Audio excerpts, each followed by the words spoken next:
بسم اللہ الرحمن الرحیم۔ السلام علیکم دوستوں، امید آپ سب خیریت سے ہوں گے۔ حضرت موسیٰ علیہ السلام ایک عظیم پیغمبر تھے جو اللہ سے براہ راست ہم کلام ہوئے۔ ایک مرتبہ سفر پر تھے، گرمی کا موسم تھا، پاؤں ننگے تھے، سفر کی تھکاوٹ اور پیدل چل چل کر پاؤں میں چھالے پڑ چکے تھے۔ ذرا آرام کرنے کے لیے ایک درخت کے سائے میں بیٹھ گئے۔ کیا دیکھتے ہیں کہ کچھ فاصلے پر ایک کنواں ہے، وہاں کچھ نوجوان اپنی بکریوں کو پانی پلا رہے ہیں اور ان سے کچھ فاصلے پر دو بے حیا لڑکیاں کھڑی ہیں۔ جب آپ نے ان کو دیکھا تو حیرانگی کی انتہا نہ رہی۔ یہ دونوں لڑکیاں اس جنگل میں کیوں کھڑی ہیں اور کس کا انتظار کر رہی ہیں؟ حضرت موسیٰ علیہ السلام نے جب وجہ دریافت کی تو پتہ چلا کہ ان کا کوئی بھائی نہیں، باپ بوڑھا ہے، وہ اس قابل نہیں کہ چل پھر سکے، اور وہ دونوں اپنی بکریوں کو پانی پلانے کے لیے آئی ہیں کہ جب تمام لوگ اپنے جانوروں کو پانی پلا کر چلے جائیں گے تو آخر میں یہ اپنی بکریوں کو پانی پلائیں گی۔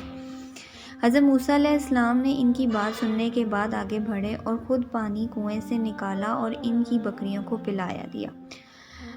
لڑکیاں جب خلاف معمول جلدی گھر پہنچی تو باپ نے جلدی آنے کی وجہ پوچھی تو دونوں نے باپ کو پوری حقیقت سے آگاہ کیا۔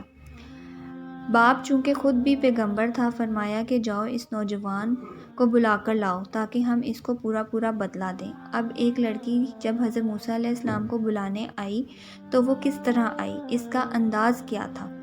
قرآن میں اس کے چلنے کا انداز جو کہ شرم و حیا سے لبریز تھا اس طرح بیان کیا۔ پھر آئی ان دونوں میں سے ایک، شرم و حیا سے چلتی ہوئی، وہ کہنے لگی میرا باپ آپ کو بلاتا ہے تاکہ وہ بدلہ دے جو آپ نے ہمارے جانوروں کو پانی پلایا ہے۔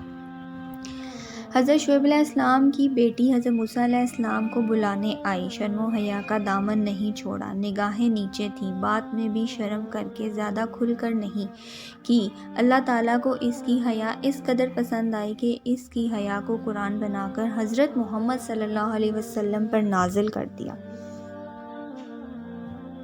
تاکہ پوری امت کی عورتوں کو پتہ چل جائے کہ جب وہ گھر سے نکلے تو شرم و حیا سے عاری لوگوں کی طرح گردن اٹھا کر نہ چلیں، بلکہ دھیمی چال سے۔ شرافت و حیا ان کے واضح نظر آئی، جس طرح شعیب علیہ السلام کی بیٹی